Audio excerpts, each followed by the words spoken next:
The Boy Who Found a Golden Tasbeeh. In a small, peaceful village near the desert, there lived a young boy named Hamza. He was kind-hearted but often careless. His mother always reminded him, "Beta, never forget your prayers. They protect your heart." Hamza would nod yes, and then run outside to chase butterflies, forgetting everything. One warm evening, Hamza wandered far from home. The sun was setting, painting the desert in gold. As he walked, his foot hit something hard, half buried in the sand.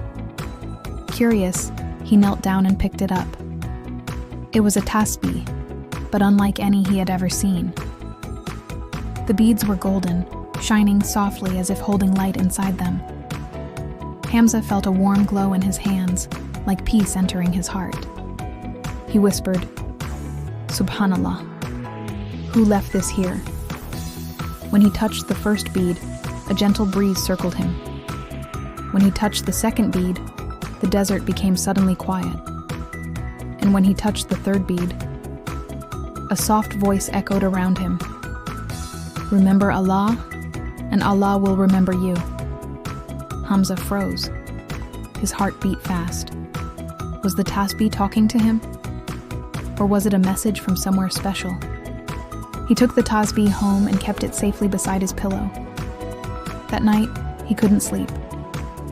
He kept staring at the golden beads. He felt like the tasbeeh was waiting for him to say something. So he began. "Subhanallah, Alhamdulillah, Allahu Akbar." With every word, the beads glowed brighter. A cool breeze filled his room. His heart felt calm in a way he had never felt before. From that day onward, Hamza changed. Every morning he woke up early, prayed Fajr, and recited Zikr on the Golden Tasbeeh. The more he remembered Allah, the more peaceful and confident he became. At school, his friends noticed.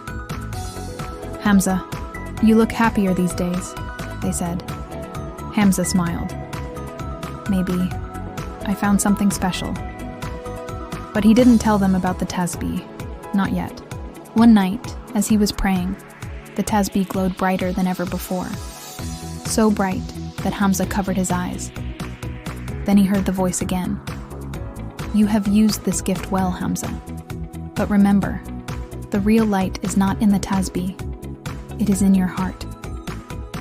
The glow faded. Hamza blinked.